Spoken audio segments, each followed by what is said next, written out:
दोस्तों, आज मैं अपने इस मेडिसिनल प्लांट्स के सेक्शन में आपको आज जिस पौधे से रूबरू कराने जा रहा हूँ, वह पौधा भी एक विषैले पौधे के श्रेणी में ही आता है। और इसका जो प्रयोग है बड़ी सावधानी से किया जाना चाहिए। और जनरली इसके बारे में एक कंसेप्ट लोगों के दिमाग में है कि ये बहुत ही विषैला पौधा होता है, लेकिन ऐसी बात नहीं है।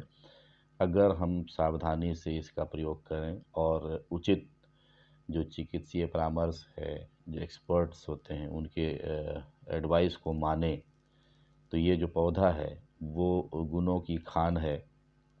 और बहुत सारी बीमारियों में, ख़ास करके डायबिटीज़ पेशेंट्स यानी जो शुगर पेशेंट्स होते हैं, उनके लिए ये काफ़ी फ़ायदेमंद पौधा है। और उनके लिए एक रामबाण पौधा साबित हो सकता है। एक इलाज बिल्कुल अच्छे से उसका हो सकता है। तो आइए दोस्तों, इस पौधे से आपको रूबरू कराएं। इस पौधे को कहा जाता है कैलोट्रोपिस जाइजेंटिया, अर्थात मदार। इसको लोग मंदार के नाम से भी जानते हैं, आक के नाम से भी जानते हैं, अर्क के नाम से भी जानते हैं, कहीं कहीं पे इसको अकौआ भी कहा जाता है। तो ये जो पौधा है वो काफ़ी लाभदायक पौधा है। इसको देख सकते हैं कि ये जिसको पौधा जो होता है ये छोटा साइज़ में होगा और छत्तेदार टाइप का होता है। और इसमें जो पत्ते होते हैं वो बरगद के पत्तों के समान इसके जो पत्ते होते हैं।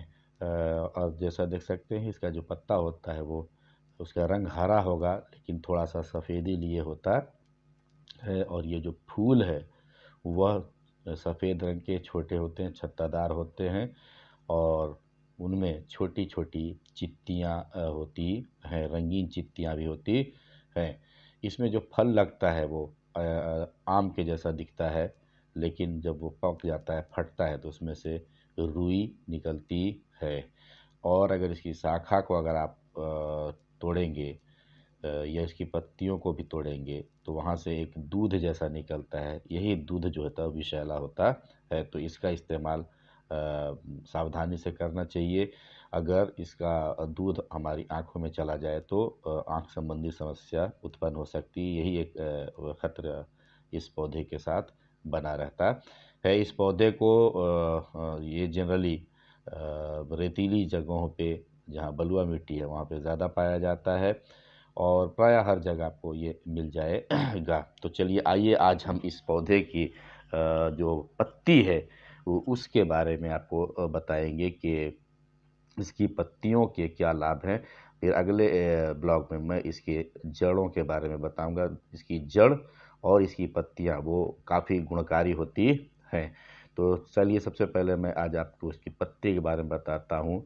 तो आक की जो पत्ती मैंने पहले बताया कि इससे जो दूध निकलता है वह काफ़ी औषधीय गुणों से भरपूर होता है, लेकिन इसका इस्तेमाल बिल्कुल सावधानी से करना चाहिए।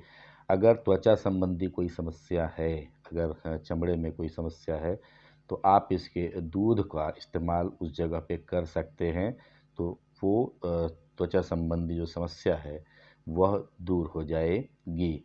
अगर आपके पैरों में छाले पड़ गए हैं तो भी आप इसके दूध का प्रयोग कर सकते हैं, छाले ठीक हो जाते हैं। अगर दांत में दर्द है तो इसके दूध का प्रयोग करने से दांत के दर्द में भी राहत मिलती है। अगर आपको जॉइंट में यानी जोड़ों में दर्द है तो जोड़ों के दर्द में भी इसका इलाज होता है। इससे आप इलाज कर सकते हैं, अपने जोड़ों के दर्द से छुटकारा पा सकते हैं। इसको करना क्या है कि इसकी जो पत्तियां होती हैं इसको आप तोड़ लें और इसके वो पत्ते को गर्म करके जिस जगह पे, जिस जॉइंट पे, जिस जोड़ में आपको दर्द है वहाँ पे आप लगा करके बांध दीजिए इसको और कुछ देर रहने दीजिए तो आराम मिलता है। अगर चोट लगा हो तो चोट की जगह पे भी आप इसकी पत्तियों को उसी तरह से तोड़ के हल्का उसको गर्म कर लें, और जहाँ पर चोट है, जहाँ पे दर्द का एहसास हो रहा है, उस चोट वाली जगह पे जब आप उसको लगा देंगे तो भी आपको इस दर्द से छुटकारा मिल जाएगा। अगर चोट की जगह में से खून निकल रहा हो, तो वहाँ पे आप इसकी पत्तियों को का जो है रस निकाल करके उ इस्तेमाल करेंगे, तो भी उससे आपको खून निकलना बंद हो जाएगा। या अगर वहाँ पे पत्तियों को बाँध देंगे, जिस जगह से खून निकल रहा है वहाँ पर अगर आप इसकी पत्ती को तोड़ करके बाँध देते हैं, तो भी खून निकलना बंद हो जाता है और राहत मिलती है।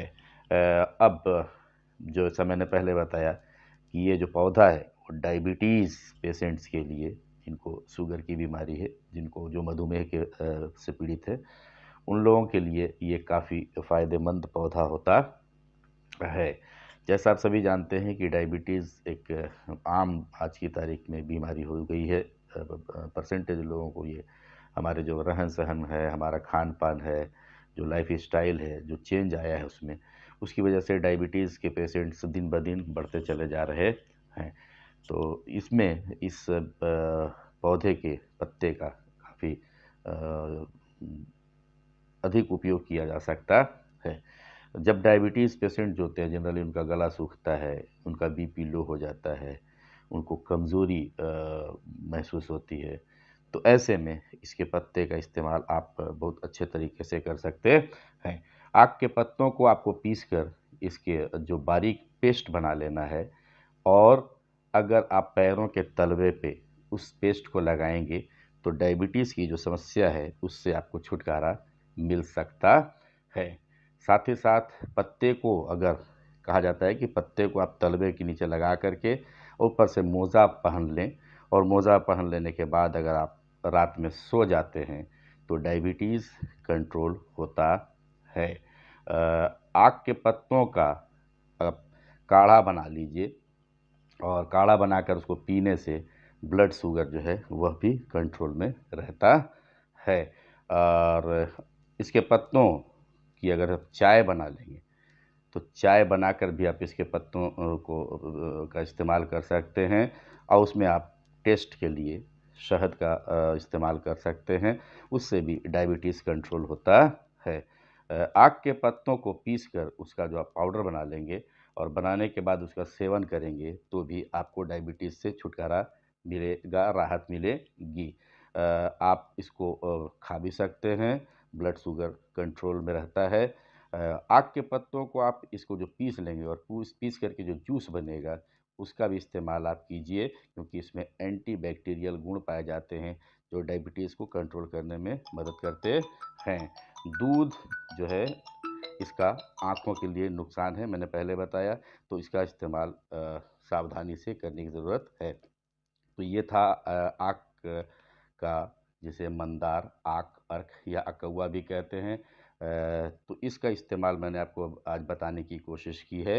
उम्मीद करते हैं कि मेरा ये जो कंटेंट्स है वो आपको पसंद आया होगा। अगले ब्लॉग में हम इसके जड़ के फ़ायदे के बारे में बताएँगे। अगर मेरा अगर मेरा कंटेंट्स आपको पसंद आया, तो प्लीज़ आप इसे लाइक कीजिए, शेयर कीजिए, और कमेंट बॉक्स में कमेंट ज़रूर लिखें। और अगर आप मेरे सब्सक्राइबर हैं, तो प्लीज़ इसको शेयर कीजिए अपने दोस्तों के बीच, ताकि वो उसे सब्सक्राइब कर पाएँ। और अगर आपने मेरा चैनल सब्सक्राइब नहीं किया है, तो प्लीज़ आपसे रिक्वेस्ट है कि आप मेरे इस चैनल को सब्सक्राइब करें, लाइक करें, शेयर करें, ताकि जो भी कंटेंट्स मैं अपने इस ब्लॉग में डालूँ, इस चैनल पे डालूँ, वो आपको उसका नोटिफिकेशन मिलता रहे, और आप मेरे इस मेडिसिनल या जो भी मैं ब्लॉग डालता हूँ, उससे आपको लाभ हो सके। तो इस उम्मीद के साथ कि आप मेरे इस चैनल को लाइक करेंगे, सब्सक्राइब करेंगे। मिलते हैं अगले एपिसोड में। धन्यवाद।